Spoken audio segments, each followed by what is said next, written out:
Betong, not only amazing, but super exciting. Wow, you look fabulous. Oh my God, thank you so much. Of course, thank you so much. Naku, Lola Barbie. Of course, sa Lola pag-imbita Barbie. po ninyo. Thank you deep in our hearts and our souls for inviting us here, Lola Barbie. Yes, naku. Kailangan meron sa munang pasabog na open. Aba, excited na ako dyan. Okay. Aba, itire-dress na natin dumi.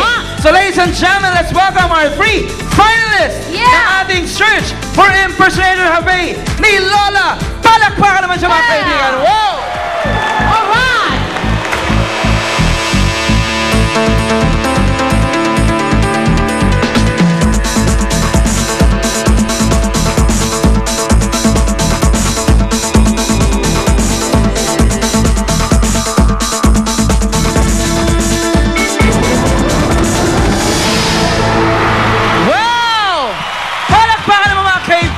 Wow!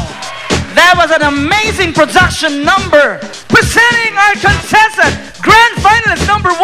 Of course, naku po. From the US of A. Yes, from the US of A. From our grand finalist number 1, the king of pop, Yeah, Michael Jackson! Introducing the king of pop himself, Michael Jackson.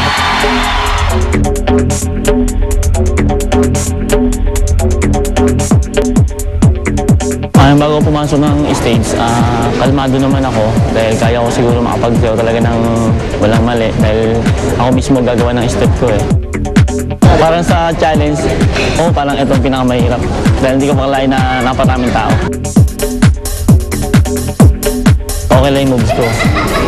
Nagampanan ko naman yung pagiging Michael Jackson ko.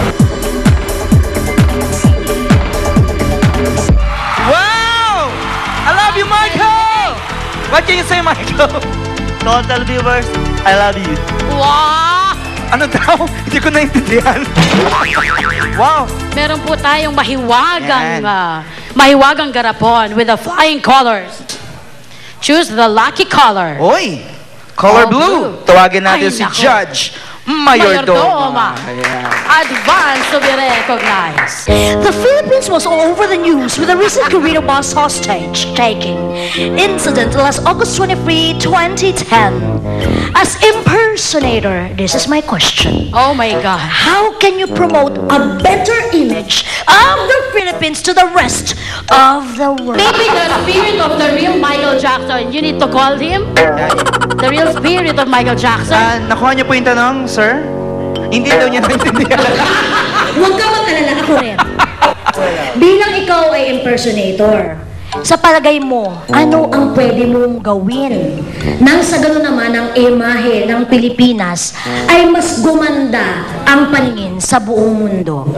Siguro po, ang gagawin ko po bilang impersonator, sisimulan ko po sa aming maliit na lugar sa Kapampalay, Bulacan. Magkaaroon po kami ng parang ano po, yung magpapadance contest po kami.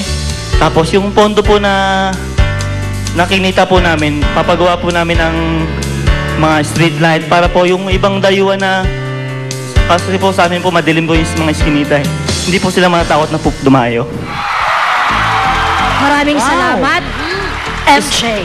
Napaka-makataong gawain yan, magtayo ng mga right. street lights. Basta huwag ka lang tatayo doon, ha? Na nakaganyan. Mahirap ang sure pa may street lights na ganyan. Mahirap yun.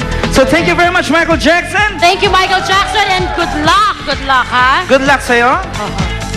Sa ginawa ko ngayon, performance ko pati question and answer, masabi ko sapat lang. So ladies and gentlemen, let's give it up for Nanay Janisha! No other than the Asia Songbird, Regine Velasquez!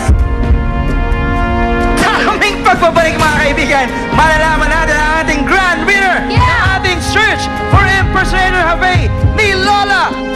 Nag-resign po kasi yung mga gwardiya natin. Bakit naman nagsipik-resign? Anong gagawin natin dyan? Ano nangyari? Bogan sa entrada, umahanap na ng mga bagong sikyo. Nagsawi na kayo! Ako yung pinakamagawin dito! Ayun! Oh!